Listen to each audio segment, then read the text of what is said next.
I'm a VP of Business Technology Group at Hines. Thank you for being with us. Thanks for having me. Well, you guys are big and you have many different uh, innovation groups within Hines. Correct, right. You just told me about one exciting thing, which you are a founding alliance member of the Well Living Lab, which is Right. about making indoor spaces, seeing how we can juice productivity and well-being by. It's basically doing analysis and research on how indoor environments affect productivity. Now, I'm going to ask you this. Right. Do you believe that indoor environments actually have a significant change on productivity? Oh, absolutely. I mean, do? I think just in the how much natural light comes in, Yeah. how the workspace feels, whether or not you've big heavy walls or not. I mean, there's no question. Yeah. And there's a lot of studies that have been shown that the more you give kind of space and light consideration, that it changes productivity, right? And so that's the Well Living Lab are doing studies about that and about how then you can make your workers more productive just by changing certain things within the building. It's fascinating. Now, in the business technology group, you had Right. spoken earlier of you sort of being a translator between all of these different arms. Can you speak Right. to what your group does and what's exciting in what you're doing right now? So I'll tell you, and I think was an innovative concept for Hines a Yeah. few years ago, that they decided to start a group that basically wakes up every day from a business side and says, how can we do things better? What technology do we need? Our technology group had always done that, but if the business hasn't bought in and doesn't have the project sponsors, it doesn't go anywhere. So we started this group in order to bring the business and the technology side together, change business process, whatever, to ensure that technology was successful. We sponsor a lot of products and initiatives, one of which is, last year we rolled out VTS. We're working with the AI, with lease abstracting. We're looking at other, products tactically about how to run our businesses and our properties better. So it's pretty exciting because we probably have about 15 or 20 different projects going on that we're looking at how to run our properties more efficiently as well as our business more efficiently. What are you excited about in the confluence between where Hines is as a company and what your new technology initiatives can do? What we're excited about is number one is that, back to the reference this morning about whether or not real estate is going at 20 miles an hour, 25, 50 miles an hour.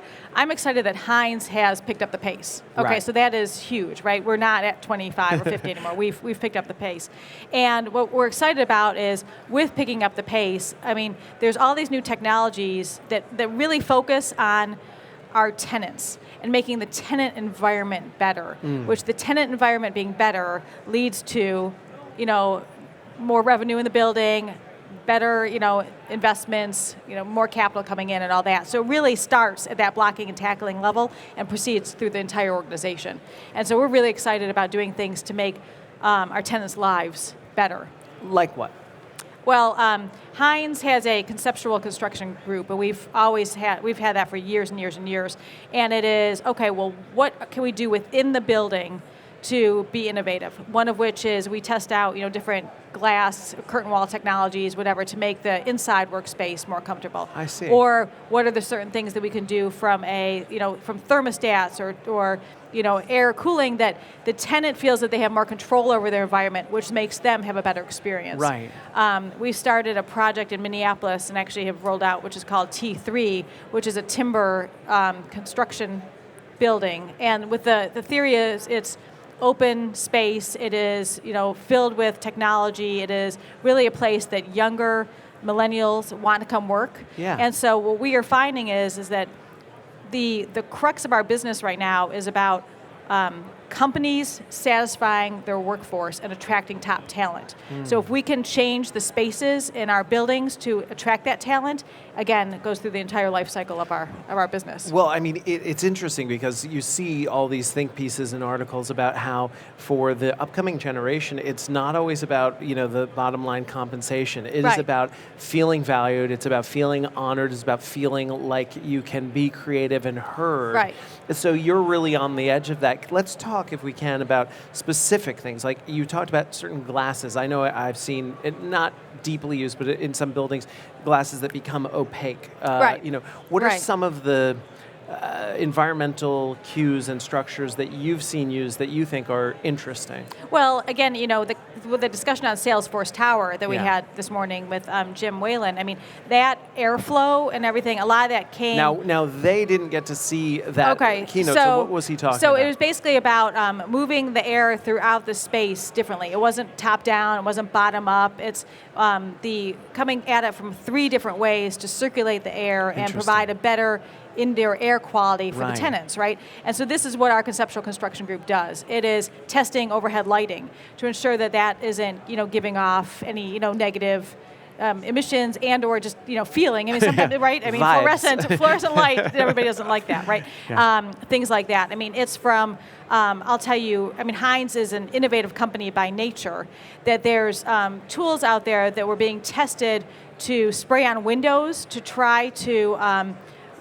repel water. Oh. But what was interesting was, while that was, an interesting use, some of our engineering folks tested it in a bathroom in order to also mitigate germs, and it mitigate germs, 99% of the time. Really? So you're talking about things that really, really can impact the indoor space. And then will Hines tenant. go on maybe to monetize that and create a new form of tile or something like that? I don't know if they technically, if we'll go do that, Right. but we will work with partners to ensure that we get the best out of the industry. What is it about your company what is it about the roots or the DNA of your company that allows it to be this innovative? So Mr. Hines, who's still an active part of our company, is an engineer by trade, and when he started building buildings, it was how do I do it in the best way to provide the best experience for the people that are going to be in it. Yeah. And so we joke around that he was green before green was in. I mean, we're talking the company is almost 60 years old, and so we're constantly stretching the limits and looking at it from a quality perspective of higher ceilings and more light and more space and everything like that, and that just permeates the entire culture. And so it is within the DNA of our company is to constantly think about it. What excites you? What makes you go home and you go, we did something really great within my group today? What excites me from my group is if we can make a difference in making either a tenant's life better, our property managers, life easier, okay, our investment managers' life easier by putting in processes and technology to streamline their operations so that they can spend less time gathering data or and more time being able to understand and analyze and move the needle on tenant satisfaction or on investor satisfaction. That's what makes us excited. People watch this and they come to a conference like this to learn from people like you who are on the avant-garde, the leading edge of something. What is, for them, a piece of low-hanging fruit, something that you look at and you go, that's not that hard to do. If you wanted to give your tenant customer satisfaction, that's something that almost anyone can do or almost everyone should be doing. Is there a missed opportunity in that you're seeing people?